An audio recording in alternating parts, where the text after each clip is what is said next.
Hello dear student, how are you all? I hope you all are fine. So बच्चों, आज हमारी SST class first का chapter number 6 start करते हैं। हमारे चैप्टर का नाम है हमारा मकान। सो बच्चों, मकान घर हम सभी का होता है और आज हमारे जो लेसन का नाम है वो भी मकान है। मकान कितने टाइप के होते हैं, कितने प्रकार के होते हैं और मकान किस तरह के होते हैं, आइए हम इस पार्ट के जरिए जानते हैं। पुराने समय में मनुष्य जंगलों में रहता था, जहाँ से हर समय जंगली जानवरों का डर रहता था।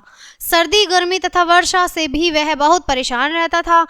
इन सब परेशानियों से बचने के लिए उसने घर बनाया। घर कई प्रकार के होते हैं, जैसे छोटे घर, बड़े घर, कच्चे घर, पक्के घर, झोपड़ी इत्यादि।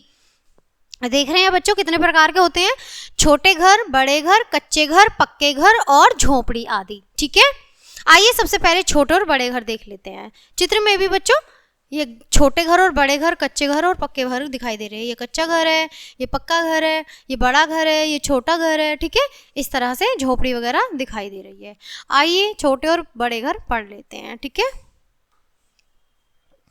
छोटे घरों में एक कमरा, एक रसोई, बाथरूम इत्यादि आदि होते हैं, जबकि बड़े घरों में अनेक कमरे होते हैं। बड़े घर कई मंजिलें होते हैं। अमीर लोग पक्के घर तथा गरीब लोग कच्चे घरों में रहते हैं बच्चों। ठीक है, कच्चे घर और पक्के घर। ठीक है, यहाँ पर देखिए ये बड़ा घर है और ये कच्चा घर है। बड़ा घर मतलब पक्का घर और छोटा घर मतलब कच्चा घर। ठीक है, कच्चे घर घास, मिट्टी, बांस इत्यादि से बनाए जाते हैं, जबकि पक्के घर सीमेंट, रेत, लोहा, बजरी तथा ईंटों से बनाए जाते हैं। पक्के घर साफ सुथरे तथा आरामदायक होते हैं, जबकि कच्चे घर कमजोर तथा कम सुंदर होते हैं। शहरों में प्राय पक्के घर पक्के मकान होते हैं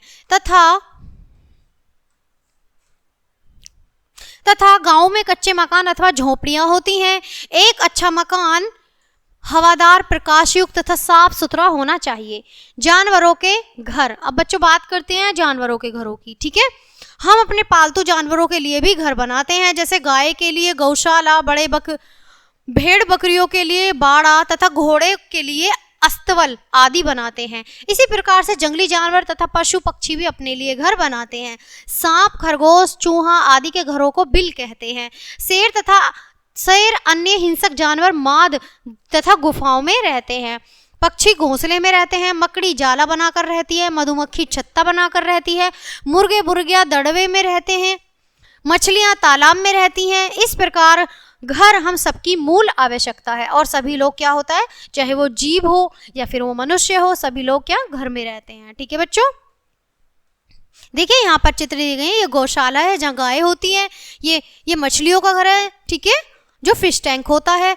ये कुत्ते का घर है। ठीक है, और ये दड़वा मतलब जो मुर्गियों का घर होता है। ठीक है, घर के संबंध में आवश्यक बातें हैं। आइए घर के संबंध में कुछ आवश्यक बातें कर लेते हैं मेरे प्यारे बच्चों। घर चाहे पक्का हो या कच्चा हो, वह साफ सुथरा रहना चाहिए। घर की नालियां साफ रहनी चाहिए। घर के आसपास गंदगी इकट्ठी नहीं होनी चाहिए। घरों में स्वच्छ वायु तथा प्रकाश के आने के लिए खिड़की, दरवाजे तथा रोशनदान आवश्यक होने चाहिए। सो बच्चों, ये जो चैप्टर है हमारा यहीं क्लोज होता है, यहीं फिनिश होता है। इस चैप्टर को यहीं खत्म करते हैं। मिलते हैं आपसे नेक्स्ट चैप्टर में नेक्स्ट वीडियो के साथ।